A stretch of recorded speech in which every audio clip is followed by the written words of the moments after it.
So we will have the Yeah, it's Mangalacharana. So the Mangalacharana is येनाक्षर समाम्नायम् अधिगम्य महेश्वरात् कृत्स्नं व्याकरणं प्रोक्तं तस्मै पाणिनये नमः वाक्यकारं वररुचिं भाष्यकारं पतञ्जलिं पाणिनीं सूत्रकारं च प्रणतोऽस्मि मुनित्रयम्. So we pray to the three rishis of Vyakarana Shastra, that is Maharshi Panini, Maharshi Patanjali, and the Vartikakara, the Vyakhyakara of the Panini Sutras. So that person is Katyayana or the Vrittikara or the Vartikakara. So we refer to these three people. That's the second verse. The first verse is Yenakshara Samamnayam Adhigamya Maheshwarat.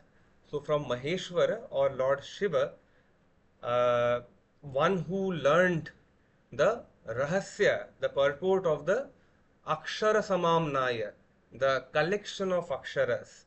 So from aksharas we get the padas, and from the padas we get the vakya, and from vakya we get the artha. So one who learned the Shabda Shastra from Lord Maheshwara. In what form? In the form of the Maheshwara Sutras. In the form of the Maheshwara Sutras.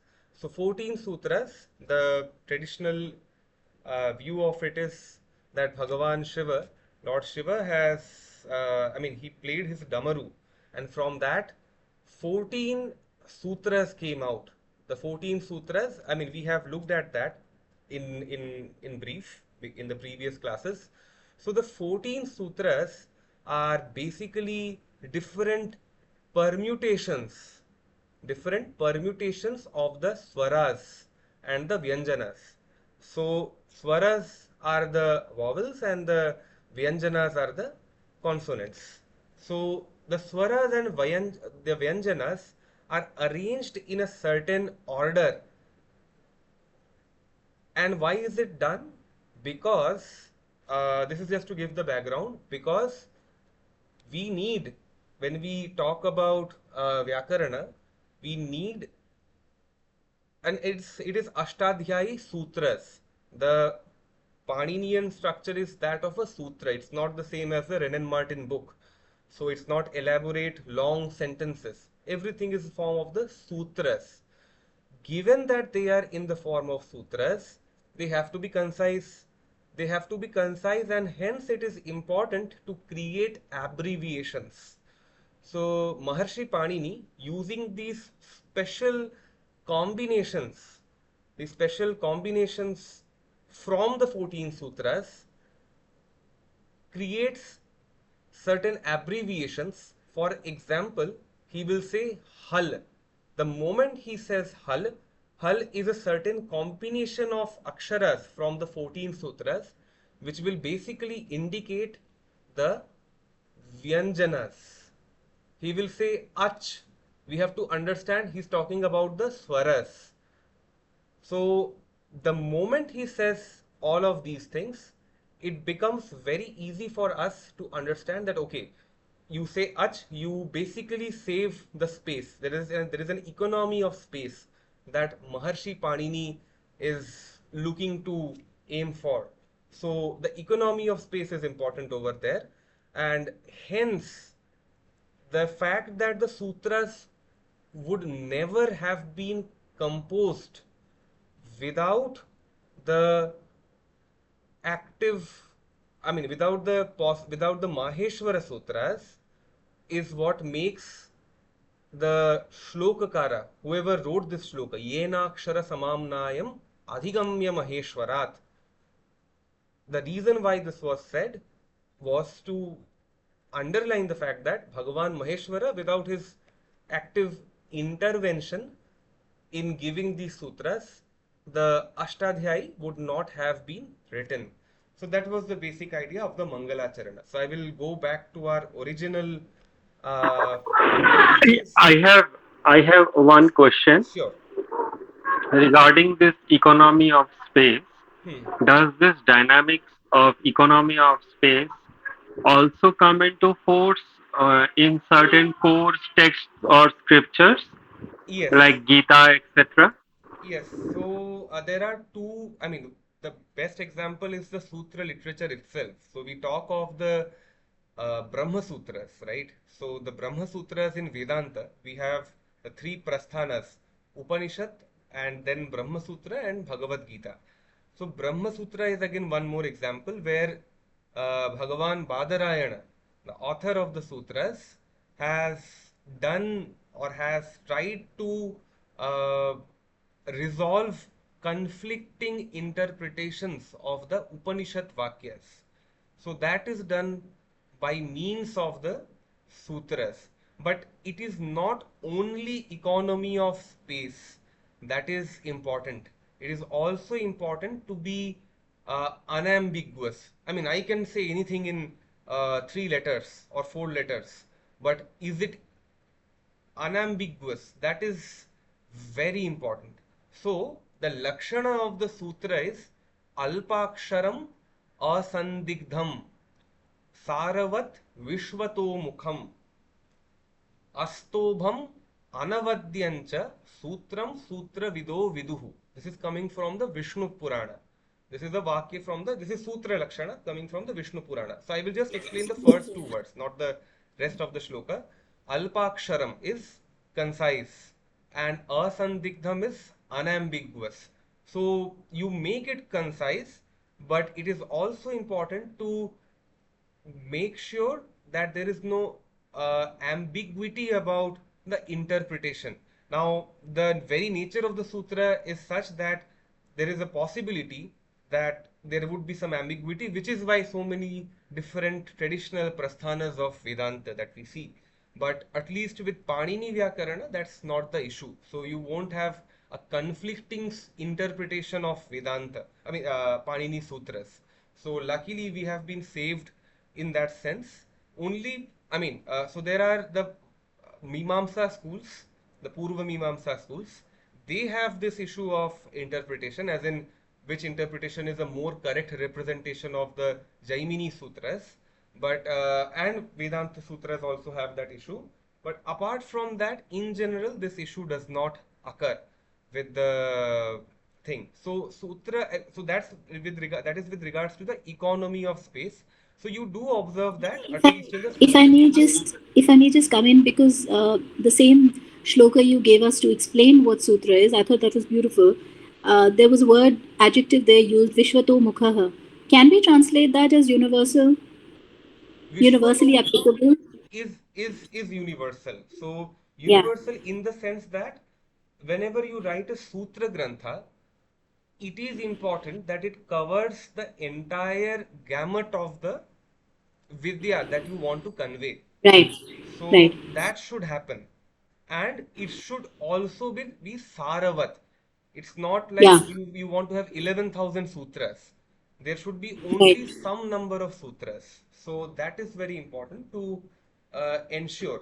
Saravat Vishwato Mukham. So you see there are somewhat conflicting objectives, and you Hmm. have to give a priority on what do you want to do. As in, if you look at the Shiva Sutras in Kashmir Shaivism, Hmm. uh, the Shiva Sutras, from a Vyakarana perspective, there is not much uh, that you can do to torture and change their meanings Hmm. compared to what you can do with the Brahma Sutras.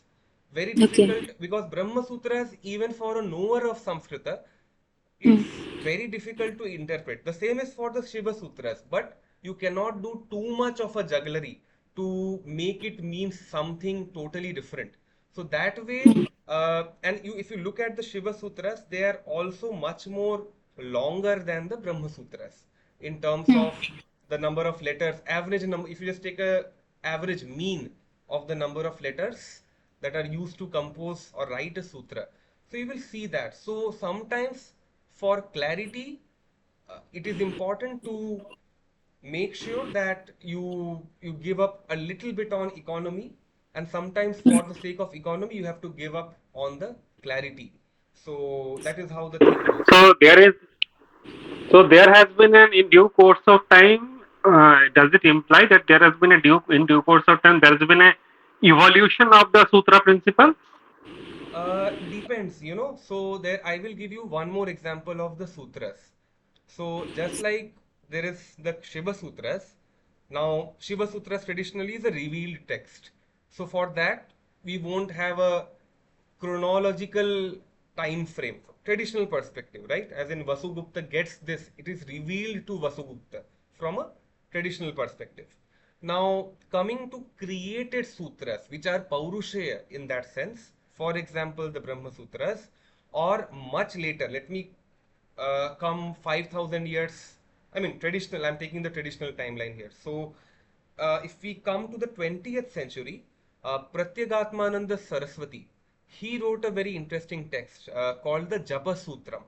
Now, the Japa Sutram, very interestingly, has sutras, I think around 4,000 sutras, but the sutras are quite long. So, it also is rather than an indication of the evolution of the idea of how a sutra should be, probably it has got more to do with the fact that in these times when the dialectical skills, the traditional dialectical skills, Mimamsa skills and the Nyaya skills are not that much uh, widespread, that you need to create sutras which are written in the form, which are longer, which are short, not as long as a sentence, but still not as ambiguous as the Brahma Sutras.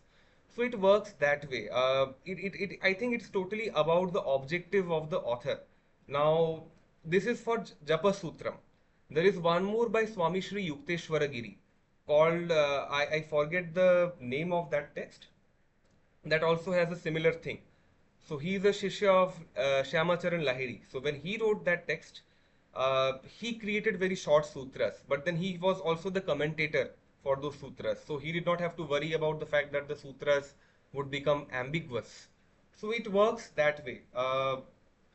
Now, I won't say there is a historical evolution for this very reason, that even in 20th century we had a very concise sutra text written by Sri Yukteswara Giri and one written by Swami Pratyagatmananda Saraswati ji. Both have very different average length of the sutras. So that is how it works. Now, I will go to the core of the teachings today. So generally we try to complete a lot of Abhyasa in the class itself. The structure of the book is very simple. You have concepts given in one page and the practice on the other page. And it's fine. I think we can work with this structure, and everybody is expected to do at least some bit of homework and show it to me in the WhatsApp group. So that's the structure that we follow. So I will go to the Abhyasa now. There are two important things, as I mentioned in a previous installment of teachings last year. When we look at these words, Kanya, Aja, Vasudha, Sudha, Bharya, Ajna, Nisha, Jata, Shama, Mala, Ganga, Yamuna, Shila, Praja, Lajja. All of these words we know even from a Hindi perspective. People who are acquainted with the Hindi Bhasha would know that all of these are essentially Akaranta Strilinga Shabdas. Akaranta Strilinga Shabdas. So there is an A that is associated here. So again again Sorry, sorry to interrupt, Sure. Sumanji. I think we have skipped one chapter. Oh, We we should have have skipped been one. on chapter 6. Oh, okay. Chapter Yes, 6, right? yes. Okay. Yeah, yeah. One second. This is actually correct. We have done the sixth, right? No, we have not done the sixth one, huh? Yes, yes. In last class, we did the fifth one. Now Okay, we sorry, will. sorry, sorry. No, I was the sixth looking at was the. not done. Oh, Huh. okay, sorry. So I will go back to the extremely sorry for the confusion. I was looking at the recordings and I saw, okay, fine, it was Abhyasa 6 that we have done. Extremely sorry for that. Now, okay, so we go back to this whole idea of the Napumsakalinga word. So we have changed the linga itself with the Abhyasa. So this is Dhanam, Phalam, Patram, vanam, nagaram, adhyanam, karyam. These are some of the words that have come. And what do they mean? I mean, what do they indicate? So these are all makaranta, makaranta, napumsakalinga shabdas. Or even if I say makaranta, it would be wrong. These are all the halanta napumsakalinga shabdas. Because makaranta, when I say, it just means that there is a ma halanta and a. It is only with the association with the swara that the vyanjana can be pronounced. So dhanama, if I say, then it is a makaranta. But dhanam, if I say, it becomes a halanta napumsaka linga. Why halant? Because there is a halant, number one. Secondly, ma with the halant cannot be pronounced. No ucharana is possible. So the general convention that we have is whenever you want to pronounce something like ma halanta, or maybe I will just write it here, ma halanta is to be pronounced. We will never say ma, we will say im or something like this, so that it indicates that I'm trying to convey ma halanta, this thing. So that is how the convention is. So these are all the halanta napumsakalinga shabdas. And you see there are different kinds of shabdas. One is dhana, phalam, patram, vanam, adhyanam. Adhyanam is a kriya. Phala is a vastu. Patram again is a vastu or a dravya. Vanam again is a vastu or a sthan. And karyam is a kriya or something which denotes an action. Nagaram denotes, Dhanam is also Kriya. no, dhanam is not kriya. I said Dhanam, what karyam. it is? I said Ha, vanam. Karyam. Okay. Karyam is kriya, vanam is sthana, nagaram is sthana, and dhanam is just money for the time being. We will take that Vastu. vastu, basically vastu or dravya. Ha. Now, there are some dhatus also. So, the structure of all of these is you have the words, and then so first you look at the shabdas. And all of these, as we know, are called the pratipadikas. What are the pratipadikas? The moola shabdas. The moola shabdas. Pratipadikas are shabdas without any pratyaya or a suffix. The moment you add the suffix to the to the shabda, to the pratipadika, it becomes a pada. So pratipadika plus pratyaya is pratipadika plus pratyaya is pada, and it is pada that is used in a vakya. If there is no pada, we cannot just directly use the raw pratipadika. So for that there is a maxim in Sanskrit. We say apadam na prayunjita. Apadam is na padam. It is naya samas, a negation. So na padam, a non-pada, a pratipadika should never be used in a sentence. It is only a pada, and we have looked at it in some details. So we have, why so? Because we have the 7 vibhaktis. The 7 vibhaktis. So the first is karta. The first is karta. So we will never say Rama pathati. We will say Ramah pathati. Why Ramah pathati? Because it is the karta form. If I say Rama pathati, it becomes pratipadika. Pratipadika does not convey anything. Ramah pathati will convey Rama. The pratipadika has been converted to Ramah, the singular karta who is studying. In the same way, Ramena और रामम पृच्छामि, मैं राम को पूछता हूं. I am asking Ram. I am asking Ram. So what is happening here? मैं राम को पूछता हूं. अहम, आई एम द कर्ता. रामम, राम को. सो राम को. सो इन हिंदी वी हैव कर्ता ने कर्म को. In the same way it works in Sanskrit and also in Bengali. So karta ne karma ko. Karma is the locus or the target of the action. We use the word karturipsitatamam karma. कर्ता का इच्छिततम है कर्म.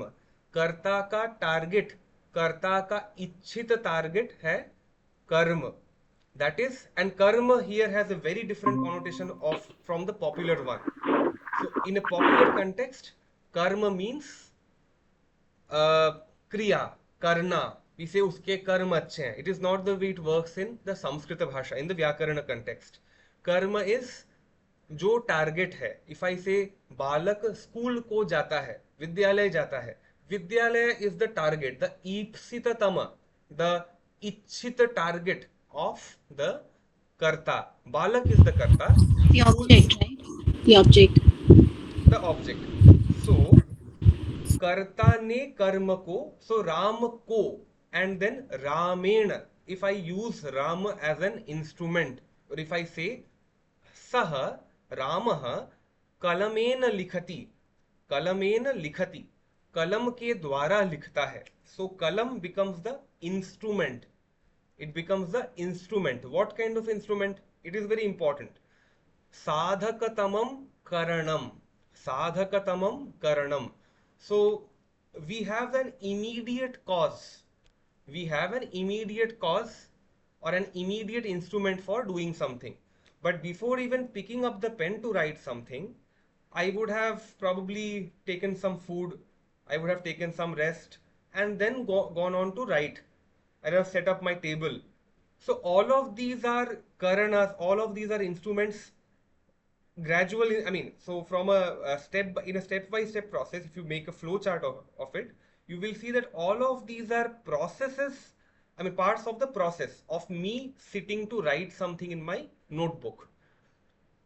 But despite them being steps in the overall process, I am most concerned with the immediate step or the immediate instrument. So that is why a karana is not just any instrument, it is the immediate instrument of the kriya. So likhna, lekhan, lekhan kriya's immediate instrument for Rama is kalam. So we say Rama kalamena likhati. So this is how it would work. Now I mentioned this so that we know where, so that you get a context of what we would go on to see now. So dhanam, phalam, patram, vanam, nagaram, adhyanam, karyam, we have seen these words. We have to look at the shabda rupas. Then there is a set of dhatu rupas. So tud. So there is an issue with this PDF. This is tud is dukh dena, ish is chahna, sprish is chuna, from which the word sparsha comes, likh is likhana, prach is पूछना, wish is प्रविष्ट होना, and then these are the upasargas. So Divakar ji, a question for you. What are the upasargas? How do I differentiate it from the dhatus or the shabdas, the verb roots or the pratipadikas? The difference is that there won't be any change in their form depending on the purush or ling or vachan.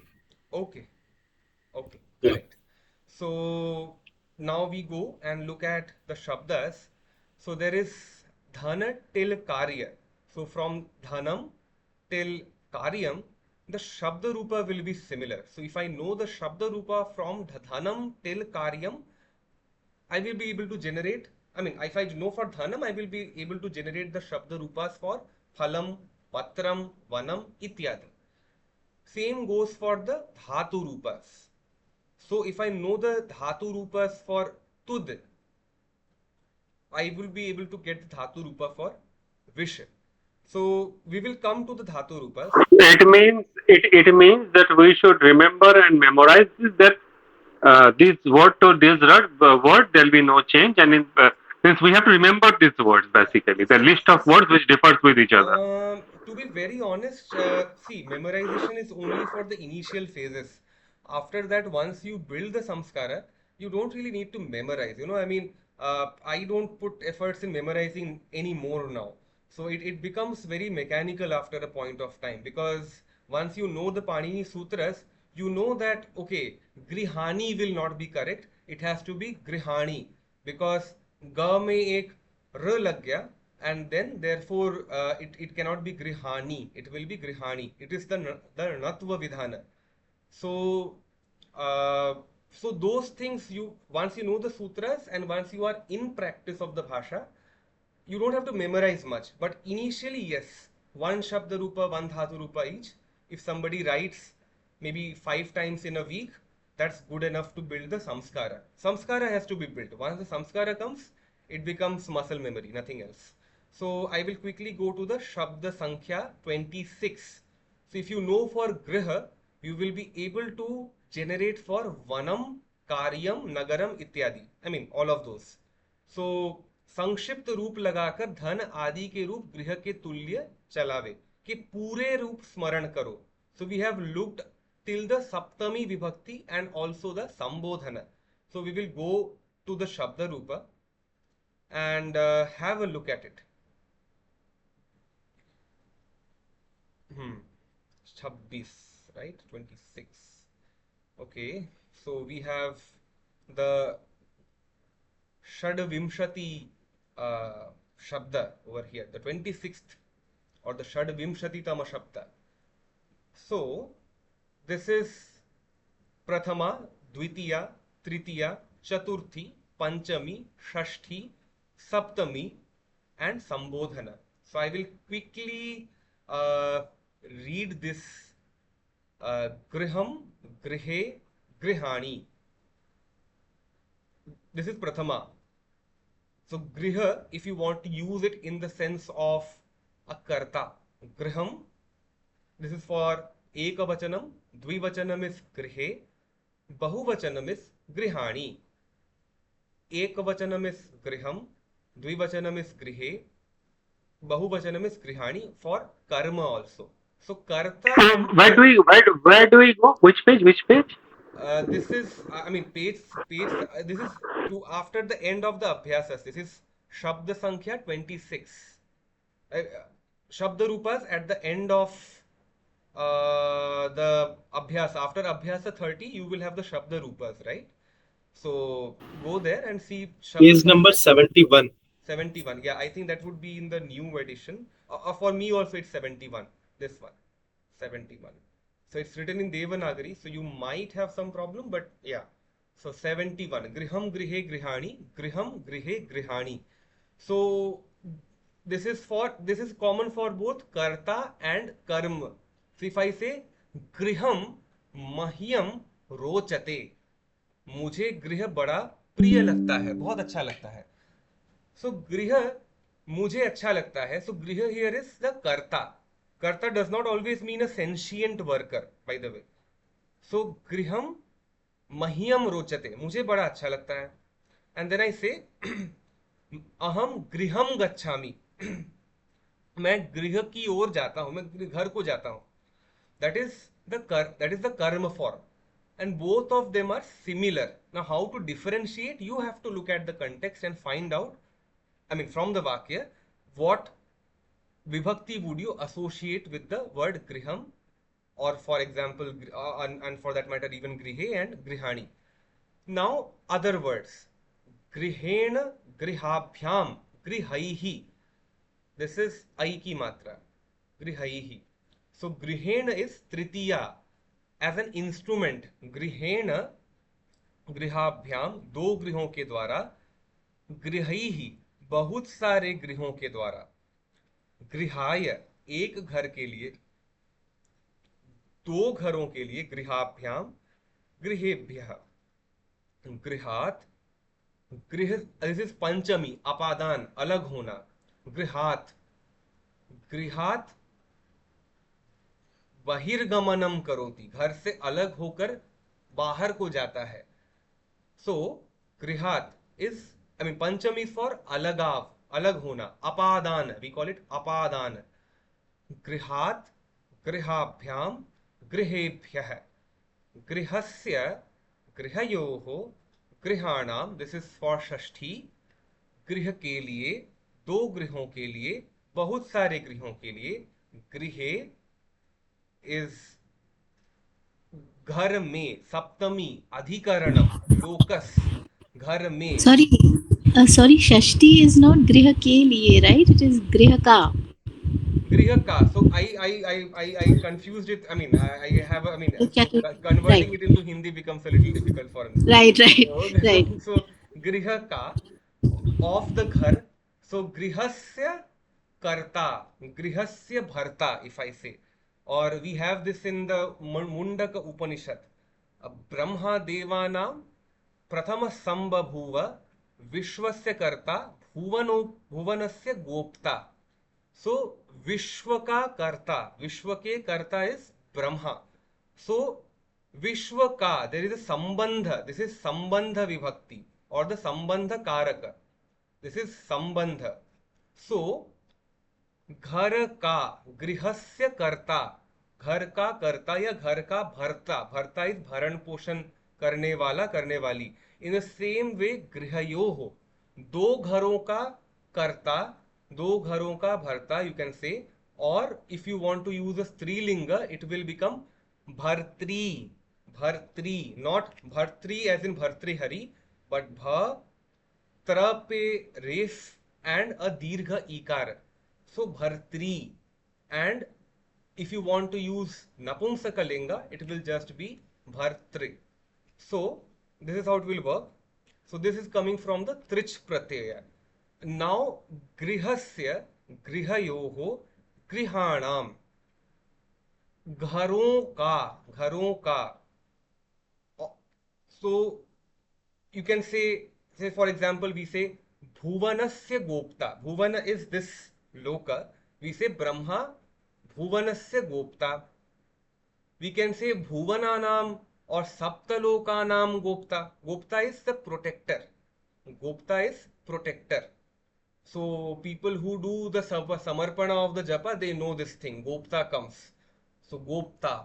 Gopta yes, for male and female, Gopta, yes. Goptri. Goptri. It becomes Goptri as in tra pe dirghai. Goptri.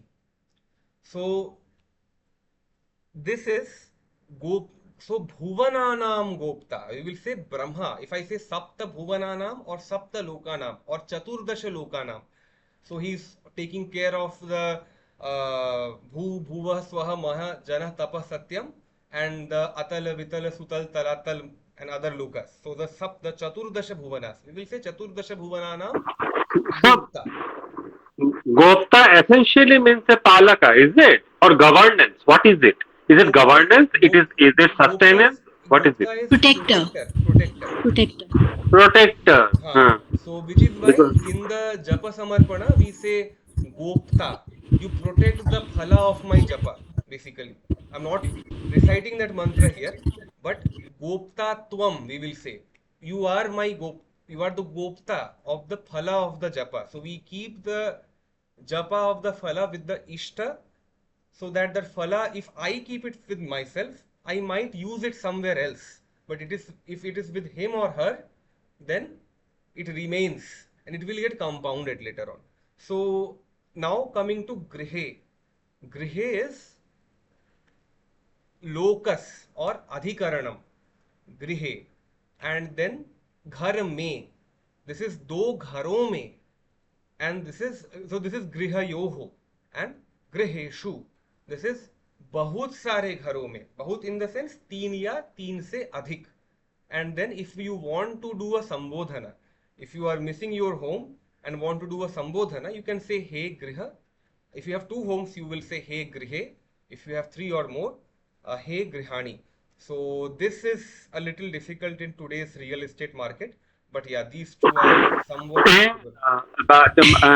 Does it consider, it means it is addressing the house.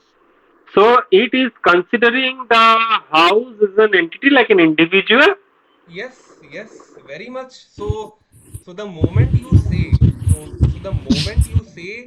Vyakarana, the very structure of Vyakarana is based on the idea of Srishti from Shabda Brahman, right? I told you this thing in the class.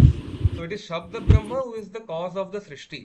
And hence it is logically and philosophically totally correct from a Vaiyakarana's perspective at least to talk to the Griha, because the Griha itself is an expression of the Chaitanya. So that is how it works. So in fact you will see this many times in Very, the Kavyas. So if you look at it, very interesting. I would then ask, I don't know if I'm interrupting you, sure, sure. because this is what we are believing this in the Agamas, that this is how it is, Hmm. that everything is Chidvastu and everything is to be addressed as if it is Chaitanyamaya. Hmm. Now, if you are saying that in the grammar also it is being treated in the same way, the same is the outlook, then is, as we are showing, coming at Abhyasa 6, Hmm. Dhanam, Phalam, Patram, Banam, can we say He Dhanam, Can you say He what? Phalam? Hey Dhanam, yes. Can we say He Dhanam? Yes. Okay, interesting. Yes, Okay. you can do that. You can do Hey Dhanam because I mean you can talk to Dhana, you can talk to Vana, you can talk to all of those people. So it is, see, I mean the best example is to look at the Kavya literature itself. If you look at Abhigyana Shakuntalam, so when Dushyanta stays with Shakuntala for a long period of time and then Dushyanta goes back to his kingdom. Now Shakuntala is talking to the trees and everybody else. I mean, trees are sentient. We got to know this scientifically later. Yeah, I mean, But even for the trees are sentient. This approach is there in the Itihasa. huh, I know that, but that dhanam or what we are categorizing here as vastu, that is also something which is chidavastu. That I didn't know. That yeah, grammar is considering it in the same way. Huh? from a grammar perspective, yes, it is a valid thing to do. I mean, both from the philosophy of grammar perspective, as I said, these are all Shabda Brahmas, right? I mean, expressions of Shabda Brahma. So it is very much valid from a Bhartrihari's Thotavada perspective. So not at all a problem. And then even from a Kavya perspective, now the Kavis can do anything, right? We have this thing. I mean, we say Jahan na pahunche Ravi, wahan pahunche Kavi. So Kavi can do those things. So, but there is some logic to it as well. So it's not like Kalidasa was just writing things like that. There is good philosophical support for why Shakuntala speaks to the trees and the grasses and the stones. Yes. Now, okay. So in Sanskrit, means we can also address the chair, the table also like Yes, the yes, same yes. way. The hay. Obviously, you can do Okay, that. okay. Yes.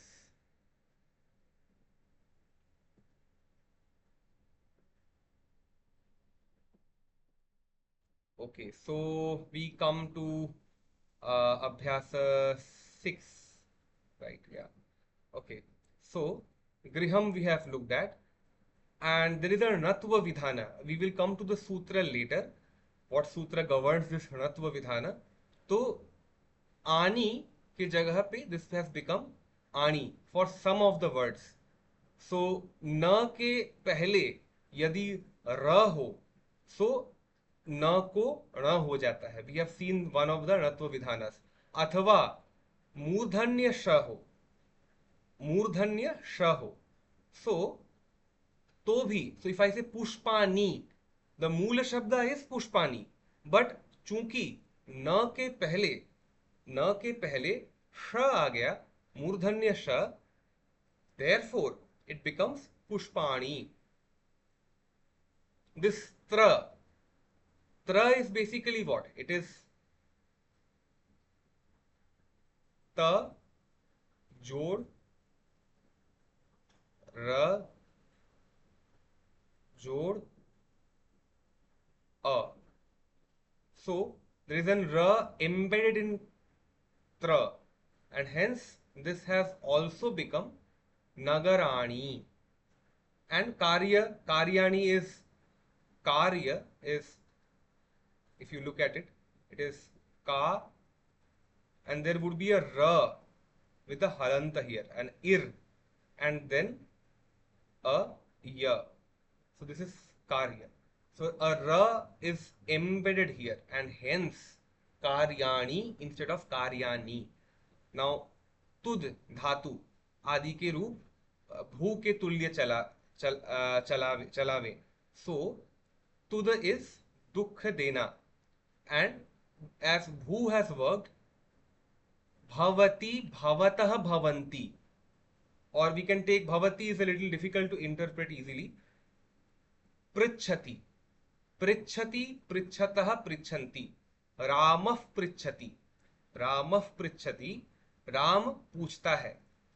रामौ और रामः लक्ष्मणश्च पृच्छतः, राम और लक्ष्मण दो पूछते हैं.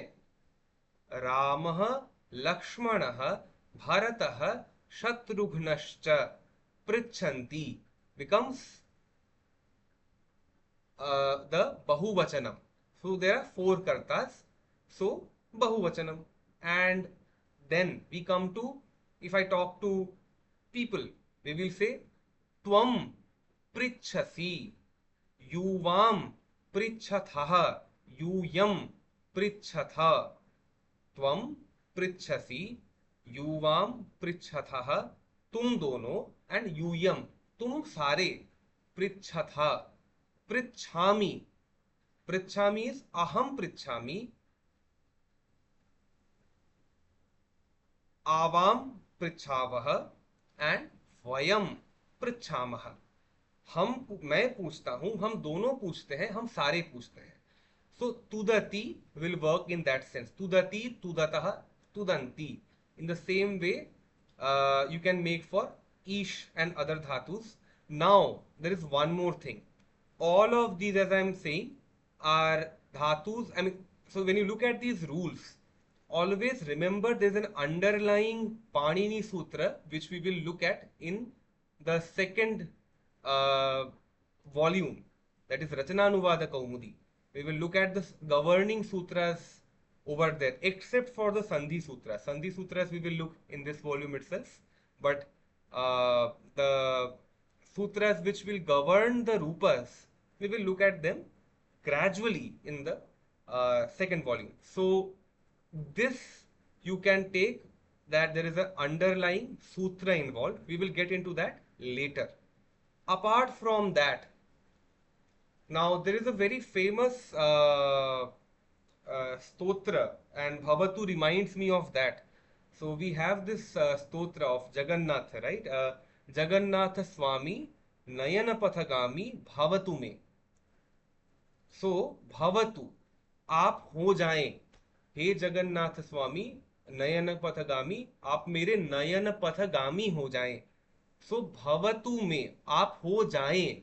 Now Agya, while it is written as Agya, it does not always mean Agya. It is request and order. So this is R and A. Request and order.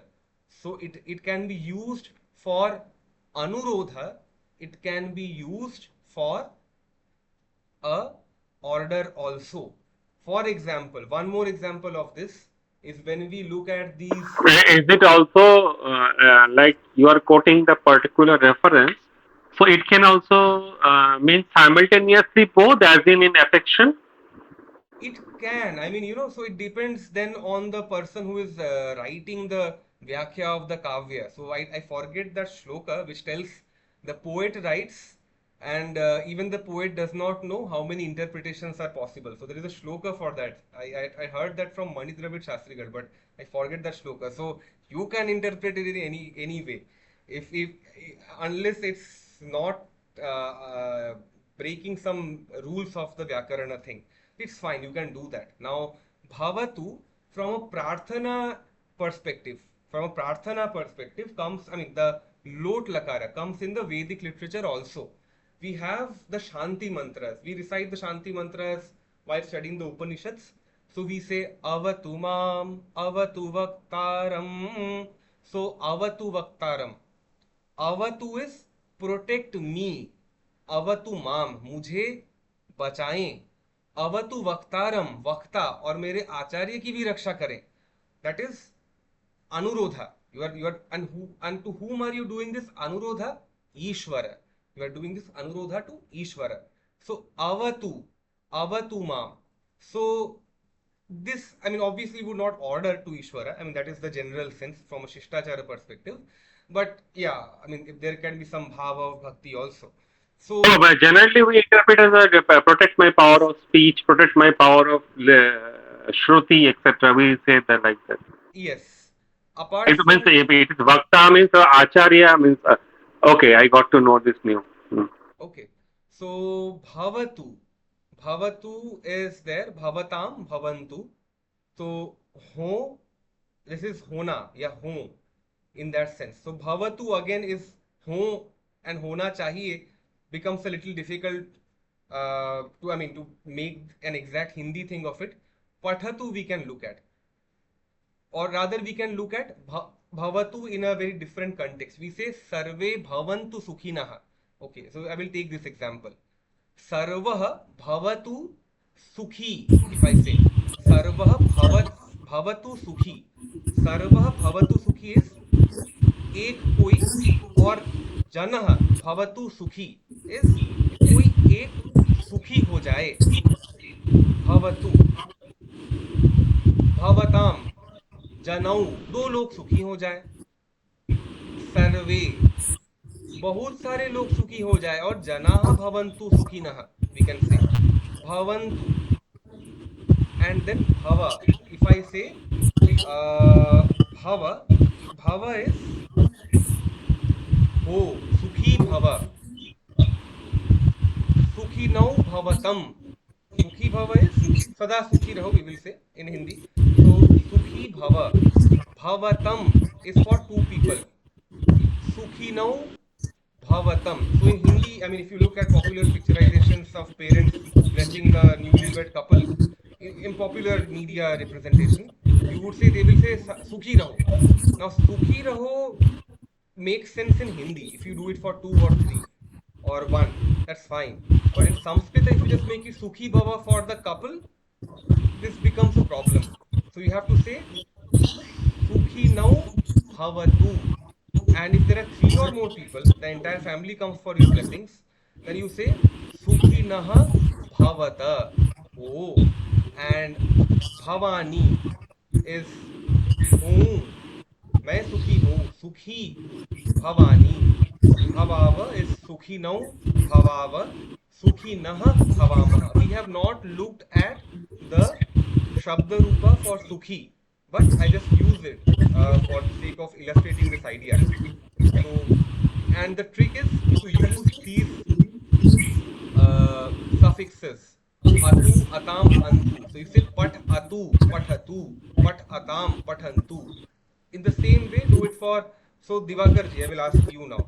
So gach, gach धातु के लिए क्या होगा, कैसे convert करेंगे इसको? Okay, प्रथम पुरुष एक वचन गच्छतु, प्रथम पुरुष द्विवचन गच्छताम, प्रथम पुरुष बहुवचन गच्छन्तु, मध्यम पुरुष प्रथम एक वचन गच्छतः, गच्छतः, मध्यम गच्छतः अ लगाना है, गच्छत, गच्छत, गच्छत नहीं होगा, गच्छ है, गच्छ, Gacha. गच्छ, and you have gach, छ में हलंत is there, so is now for this you have to add a.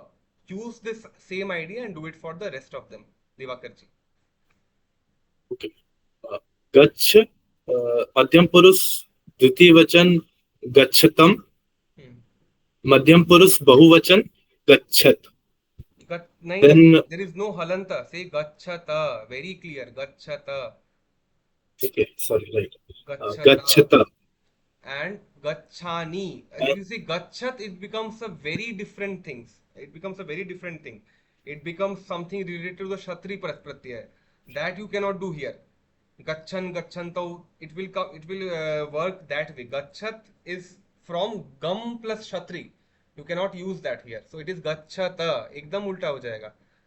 So this is gachata, gachani, gachani, and then Divakar ji. Then then gachhava, गच्छाम. and after that gachhama. Okay. So संक्षिप्त रूप लगाकर पट गम आदि तथा तुद आदि के रूप बनाए. So this is one take away. So you can submit the take away on the group by by Wednesday or Thursday as you do before the class. So that's also fine. Now कर्मणि द्वितीया, कर्म कारक में द्वितीया होती है. So I have already told about this. कर्म is कर्तुरीप्सिततमम कर्म, and रामः विद्यालयम गच्छति. राम का इच्छित वस्तु is विद्यालय जाना. That's the target. So it becomes रामः विद्यालयम गच्छति. And और कहाँ इसका प्रयोग होता है? If I say, now look at this Diwakar ji and प्रांतिक Das specifically. If I say ग्राम के चारों ओर, ग्राम के, the samskara in me as a Bengali or as a Hindi speaker would be to say ग्राम के ओर. तो ग्राम का होना चाहिए, ग्राम के चारों ओर, ग्राम का. So I would have used ग्रामस्य अभितः. But this is not, this is an exception. You are not going to say gramasya abhitah. You will say gramam abhitah. Same goes for ubhayatah, paritah, sarvatah. So इन शब्दों के लिए never say ग्राम के दोनों ओर, ग्राम के चारों ओर as ग्रामस्य ubhayatah and ग्रामस्य sarvatah, etc. Never say that. Say gramam, because for these words dvitiya has to be used. Dvitiya has to be used. So In general, we do use na gramasya, but in this unique case, it will be grama. not in the sense whenever these words are there, abhitah, Okay. ubhayatah, paritah, sarvatah, prati, gramam prati. If I say gram ki or, Okay. gram ki or, in Hindi Okay. it is shashti, right? But the moment you want to translate it into Sanskrit, you will never say gramasya prati, gram ki or. You will say gramam prati. And in the same way for dhik, for dhik you will say, dhik is dhikar dena. So durjanam dhik as they are saying, or atatainam dhik, atatayinam ko dhik. Or if you say vina, vina is ke bina. So vina is, we say tumhare bina. There are songs, host of songs on that. And then there is, so tumhara is what? Tumhara is shashti, right? Can you mute the audio, please? So तुम्हारे बिना is षष्ठी. तुम्हारा is Shashthi, belonging to you. तुम्हारे बिना. No. So you cannot do that. You will have to say, and so if you say तुम्हारे बिना, it should be te vina or tava vina. But then that is not possible. So you will have to say tvam vina. That is the dvitiya vibhakti for the that is the dvitiya vibhakti for yushmat pratyaya pullinga. Yushmat shabda pullinga. So yushmat is tvam, yuvam, yuvam, tvam, yuvam, yushman. तो त्वाम करना पड़ेगा, वो तव या ते नहीं होगा. Otherwise, okay, tavavina will always be wrong. Tavavina will always be wrong. It will always be wrong. तो ऐसा कोई उसके लिए exception नहीं है. So vina, whenever you see these words, abhitah, ubhayatah, paritah, sarvatah, prati, dhik, vina, whenever you see these words, you have to use dvitiya. I will give you one example where tava is used and dvitiya is not used. If you look at the Ganga Stotram of Bhagavad Pada Adi Shankara, we say tava jala mahima nigame khyatah. तुम्हारे या आपके जल की महिमा सारे भुवन में ख्यात है, विख्यात है. Now when I say this, तव जल महिमा, आपके जल की महिमा. अब जल के महिमा में there is no अभितः, उभयतः, परितः, सर्वतः, प्रति, धिक, बिना, nothing is coming. So I can use तव there, तुम्हारे जल की या आपके जल की महिमा. You can use it there. So that is what we have to work on. So these things come with Abhyasa again. So there are multiple such exceptional rules which we call as the Upapada Vibhakti rules. the Upapada Vibhakti rules. Now, Upapada Vibhakti rules are, you can call them as the exception rules, although they are so many in number that you cannot really call them exception. They almost become the rule. So that is one thing. In fact, in Panini's Ashtadhyayi, they are not called as Apavada Sutras. They are the Niyama Sutras. So I will come to the Paninian aspect of it later in some class. But so these are the niyamas that we are supposed to revise, and then we are supposed to practice these, the basic tasks, as in the niyama 11 and 12, sorry, the suchana, this thing, sankshipt रूप लगाकर पट गम आदि के रूप बनाए, and the same for the shabda rupas you can do, and then So Manjay, yeah. I had a question regarding this particular configuration of verbs, lakar, and also the upapadas. Is there a reason why some of these have been clubbed with others in this book? Like to the, yeah, what is the reason? Okay, so what they are trying to do is they do not introduce too many. So if you realize this, there is not just this niyama with Dvitiya Vibhakti, there are others. Same for Chaturthi. The most common, the most important ones, which otherwise, if you don't follow, will lead to major errors in translation, are given here. So the objective of the author, if you look at Kapil Dev Dwivedi's 3 books, he has given here one rule. If you look at the Dvitiya Khanda, you will see at least 4 to 5 rules for this itself. Now the idea is you basically get 3 things uh, gradually. One is vocabulary. So you look at different kinds of words. You start gradually building your vocabulary. Number two Right. is you start gradually getting a parichaya of Vyakarana rules. So you cannot. So there is a book called Samskrita Sahachar. So the book is, it's a very famous book that we all have studied. So Samskrita Sahasrar has all the sutras and everything given in Hindi and all those things, and a lot of practice also.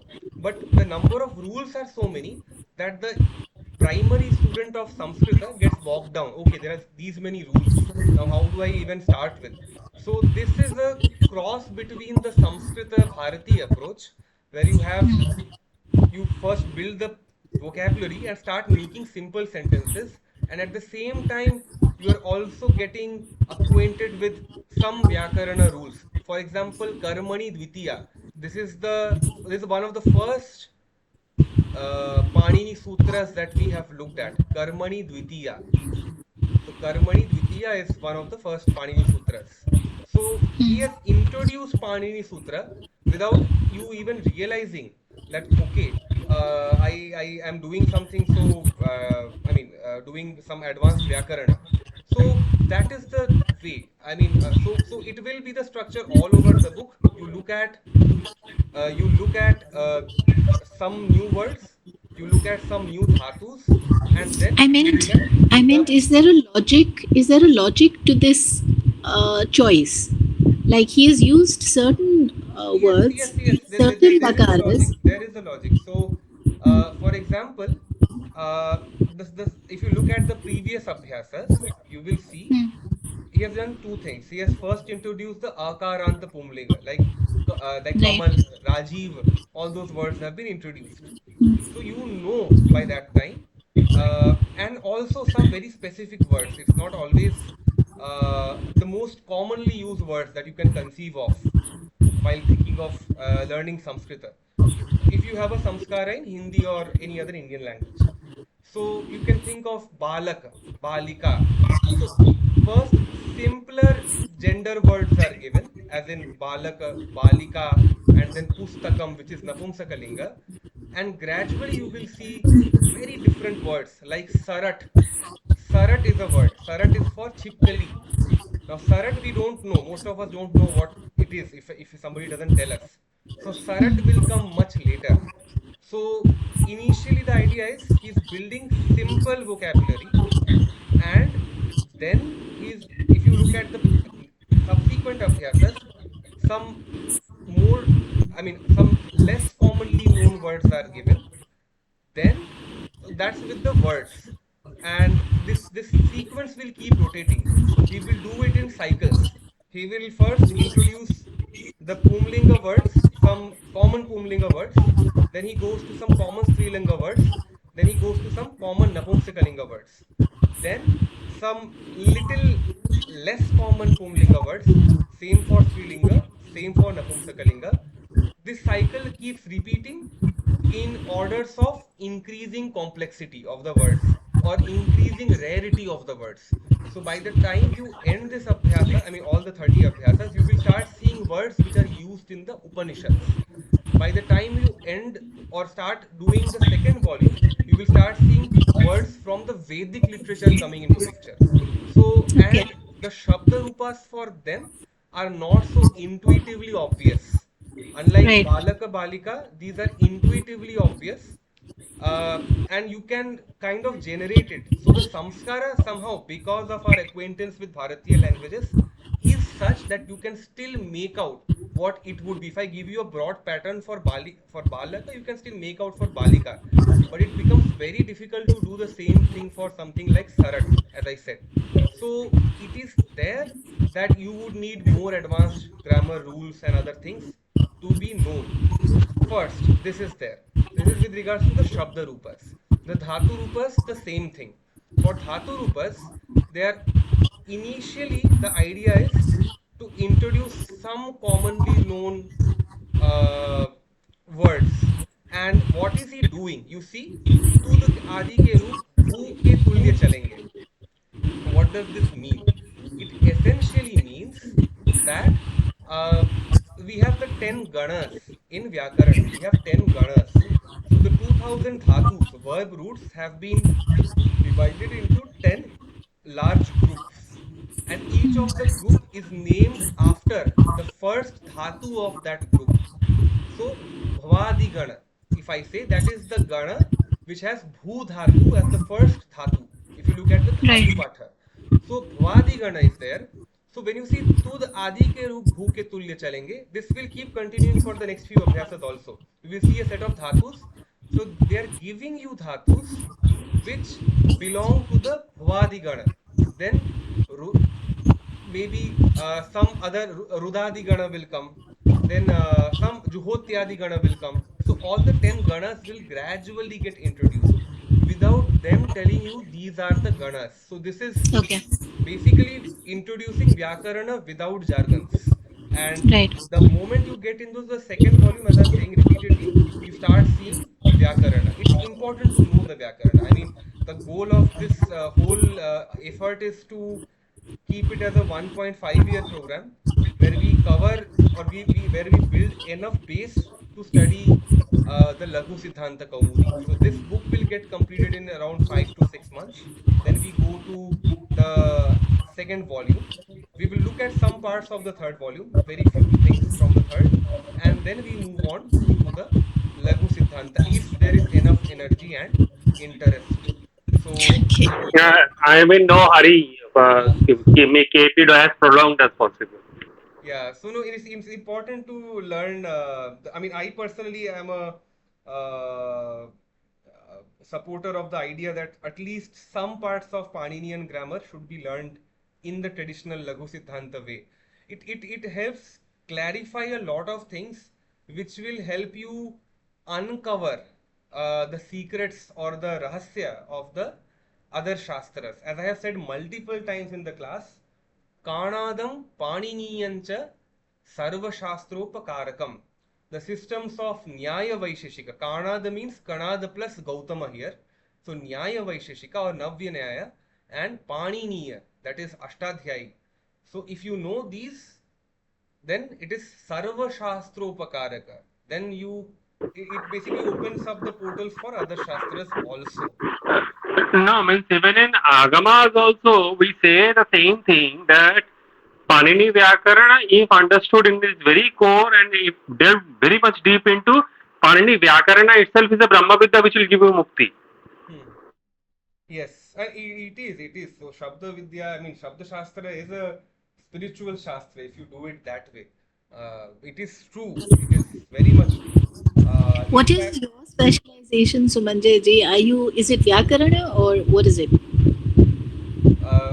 I mean, I am a quant finance No, PhD. I mean in Sanskrit. Uh-huh. Like, how do you see yourself?